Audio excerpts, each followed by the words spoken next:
Bonjour and welcome back to my channel. Claude here.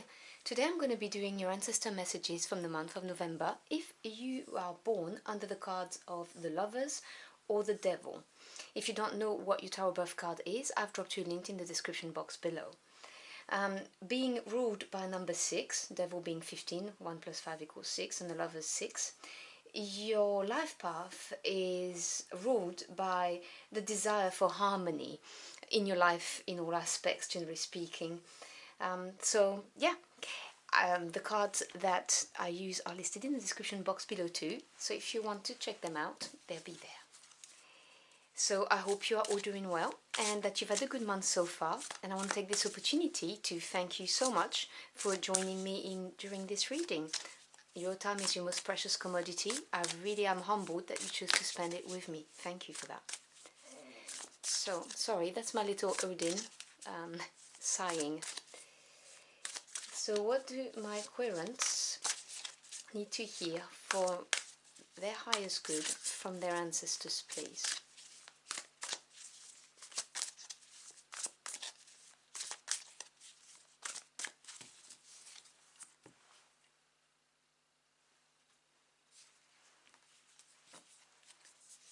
So your first message is card 26, gathering around the power of community. So 26 diminishes to a number 8 if you're interested in numerology, which is the number of advancement. So the message from your ancestors here is very clear.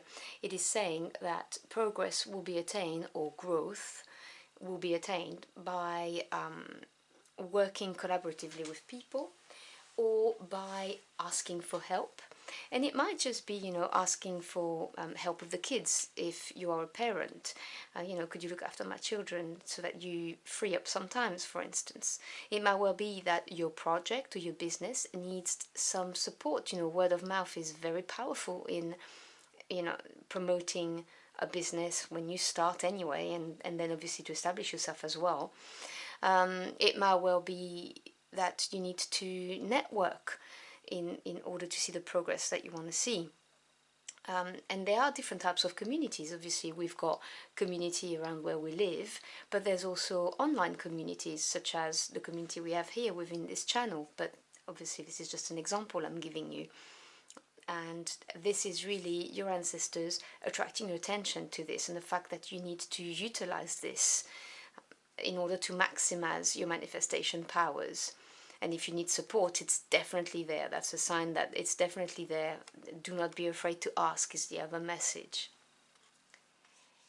Your second message is card number 7, Covenant, Sacred Contract. So this is to do with any kind of contracts or signed documents. So this could be a reference to, obviously, a marriage. That is the obvious one, but it could be signing a contract for work, accepting a new job, a business offer, buying a new home, or someone buying your house or your flat, depending on where you live. So there is that, and these may be linked or not linked, obviously, because I'm channeling different messages from different ancestors. But your attention is being drawn to this. Your ancestors want you to look at this very, very closely, because this is a sacred contract. In other words, this is going to have a big impact on your life journey. Signing a contract might not seem like a big deal depending on what context. Obviously, a marriage is a very big deal, but some people sign contracts every day for work, but this one is a sacred contract, so this is something very important. And your final message from this deck is card 30, Horseman, Herald of Change. I love the energy of this card. I love it when it comes into a reading, because I like moving energy. I don't like stagnant energy.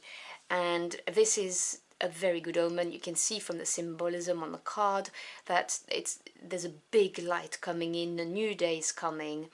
So it could be news, messages coming your way. It could be somebody bringing you some news, or even opening a door for you, bringing you an opportunity, and that may well be through the form of a contract. It could be someone from your community, or your community may bring you this opportunity. So this is very exciting. Let me get my tarot deck and clarify those messages. Can you clarify those messages for my Aquarians who are born under the Lovers and the Devil cards, please?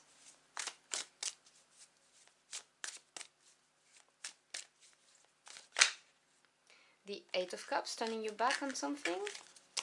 Let's see.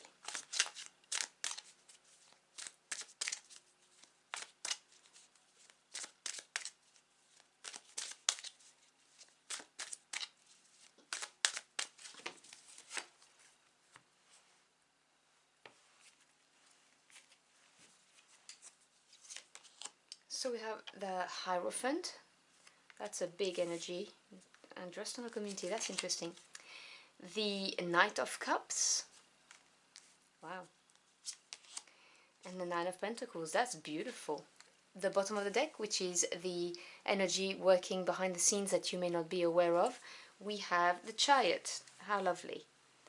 Okay, so this is another major arcana. So half of your spread already has got major arcanas, which is indicating that we are dealing with big energies, with things that are going to have a longer term impact on your life path.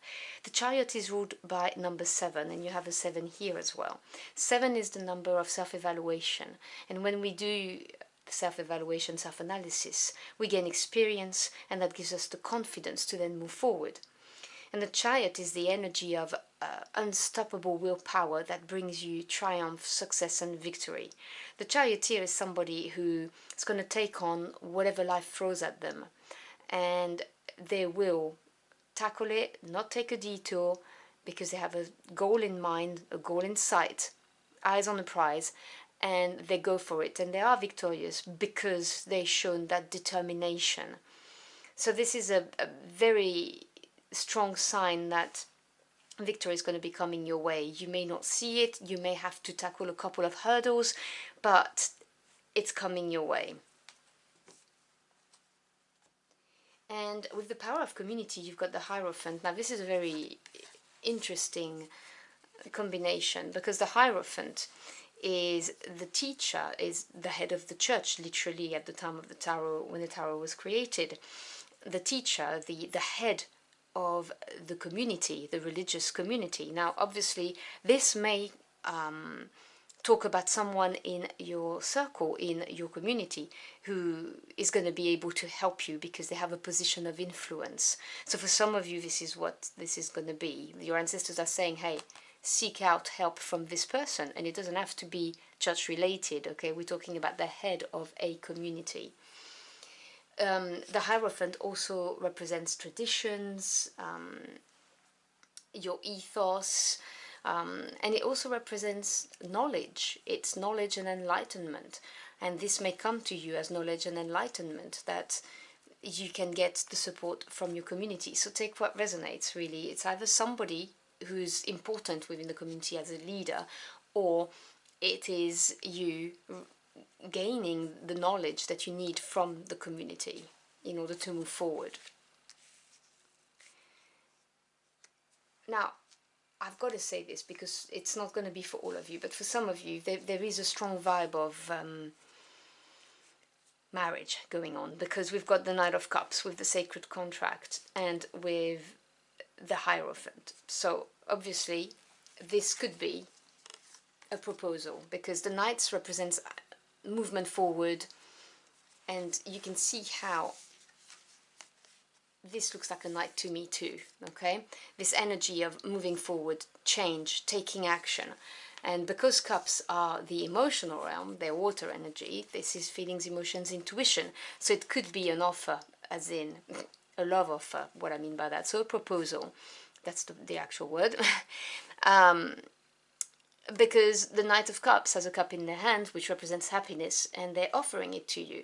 Now, it could also well be you taking steps towards your own happiness. How do you manifest that cup of joy, basically?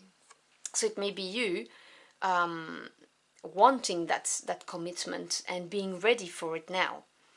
Either way, whether it's coming from you or for someone else, this may be the case. Otherwise, it's a contract that has the potential of bringing you so much joy that is why it's called a sacred contract, because it is intrinsically linked to what will make your heart sing, is what I'm hearing. So again, as I said, I'm not going to deny that this could be marriage, because the Hierophant also represents traditions, as I mentioned.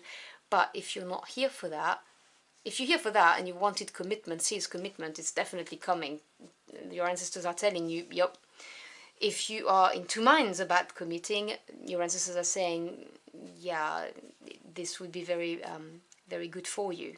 But again, you know, you do you. You are sovereign of your life. But if you're here for other reasons, like you want a business to take off, you want a job offer, all of these could be exactly that. Because you've got change coming, and this promises to be incredibly successful for you. You have the Chariot first, which is a card of victory, but you also have the Nine of Pentacles. Now, 9 in the Tower represents achievement. Pentacles is earth energy, so this is to do with the physical realm, either your financial assets, your jobs, your career, or your home, the building and the relationship within.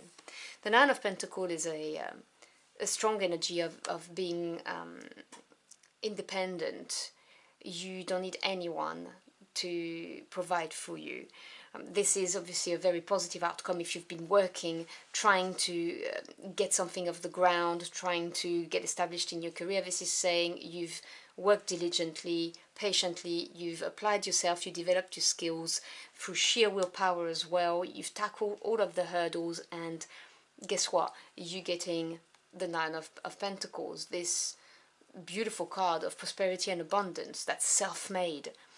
And you may have been waiting for this for quite a long time, which is why you've got the Herald of Change. But whatever this represents for you, this is really saying that things are going to turn out for the better for you, that the hardship is going to go away. And this, remember, will come through the support of your community. Now, for some of you, if for instance you are starting a business, it may well be that the community spreads the word about your business, and then you get offered a contract, and then boom, you are prosperous and abundant, and it changes just like that. That's another message for someone out there. As I said, it's not necessarily to do about relationships, but there's definitely the idea of the hardship is behind. All right, can we have some closing messages for my Aquarians, please?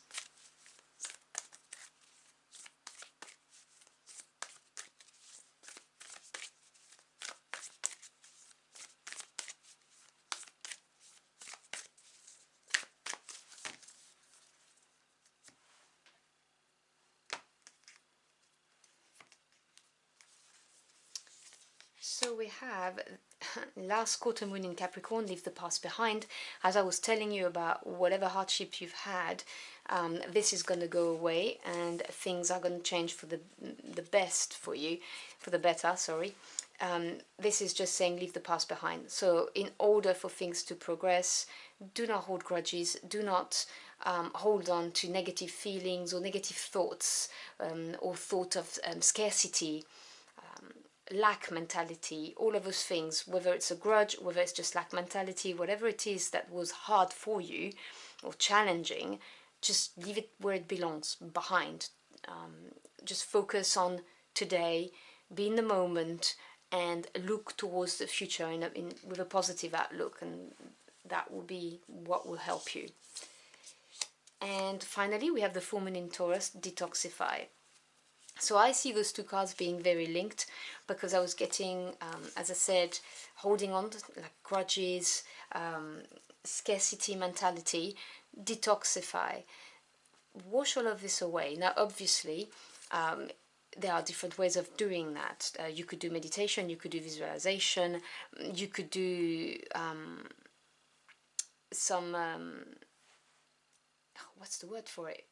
You know, when you burn some Palo Santo, some sage, and you burn it around you to clear your aura, you could do things like that. You could drink a tea with intention. There are different things, but you can also detoxify by not being too much on social media, because detoxification is not necessarily about just the body, it's also about the mind. So you may benefit from not going on social media to look at whatever it is that's in the past that was a problem. That's a message for someone out there. Don't just go and look at people's profiles and how they're doing and so on. Just leave that behind. Someone needed to hear it. So I hope you've enjoyed your journey for the cards with me. If you found this message helpful in any ways, do let me know in the comment box below. I'd love to hear from you. Thank you so much for stopping by. I always appreciate it. I wish you a wonderful month, and I'll see you again very soon. Until next time. Au revoir.